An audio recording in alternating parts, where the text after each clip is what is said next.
சில நேரங்களிலே நாம் நினைத்த பெதஸ்தா நமக்கு உதவி செய்யாமல் போகலாம். அப்படின்னா எப்படி அந்த வியாதியுள்ள மனிதன் பெதஸ்தா குலத்தை நம்பி வந்தான். அதில் வருகிற ஒருவருக்கும் விடுதலை இல்லாமல் இல்லை. தினம் தினம் அற்புதம் நடக்கிறது. ஆனால் அவன் நம்பி வந்த பெதஸ்தா அவனுக்கு விடுதலை கொடுக்கல.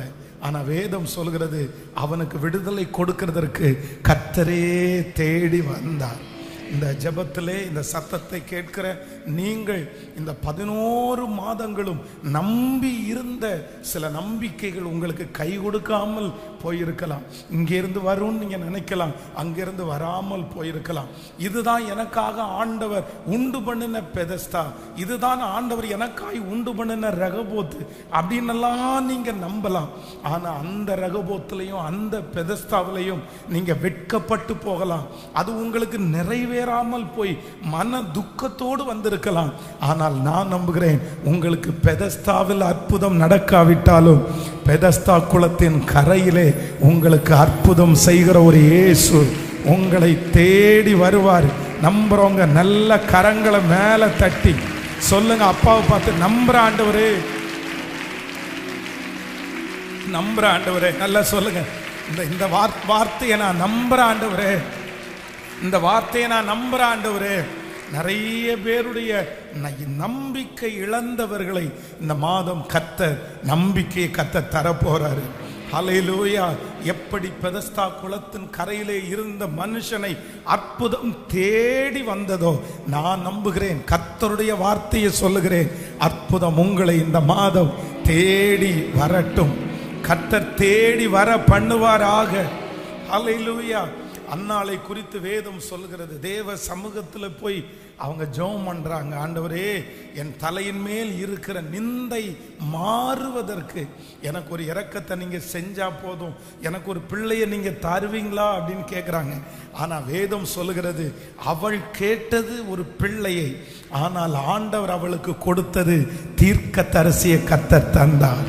நான் நம்புகிறேன், உங்களுடைய ஜெபங்களுக்கு இந்த மாதம் நீங்கள் எதிர்பார்க்காத ஒரு அற்புதத்தை கர்த்தர் உங்களுக்கு தர வல்லவராக இருக்கிறார். உங்களுடைய ஜெபத்திற்கு கர்த்தர் ஆச்சரியமான பதிலை கர்த்தர் தருவார்.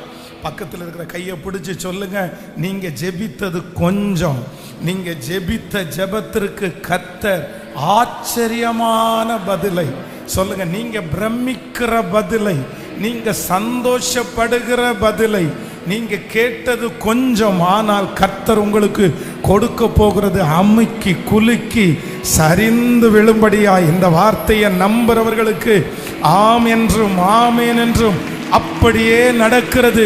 உங்களுடைய ஜெபத்திற்கு பதில் வரவில்லை என்று சோர்ந்து போக வேண்டாம்.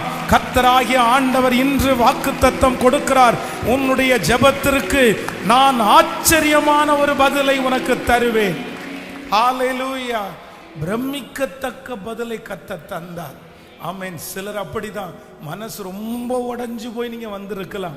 நீங்க ஏதோ ஒரு காரியத்திற்காக ஜெபிக்கலாம், இது நடந்தா போதும், எனக்கு இது நடந்தா போதும், நான் ஒன்றும் பெருசா கேட்கல ஆண்டவரே, சின்னதா தானே கேட்கிறேன். ஏன் அப்படின்னா, இந்த நிந்தையை என்னால சுமக்க முடியல, இந்த அவமானத்தை என்னால சுமக்க முடியல. ஆனா நான் நம்புறேன், நீங்க காத்திருங்க, உங்களுக்கு ஒரு பதில் வரும்.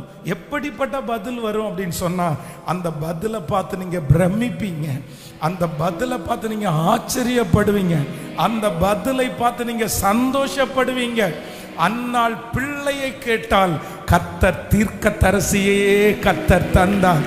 நீங்கள் நினைப்பதற்கும் வேண்டிக் கொள்ளுவதற்கும் நல்ல கைகளை தட்டி அதிகமாய், நாம் நினைப்பதற்கும் வேண்டிக் கொள்ளுவதற்கும் அதிகமாய் நமக்கு கிரியை செய்கிற கர்த்தர். ஹல்லேலூயா.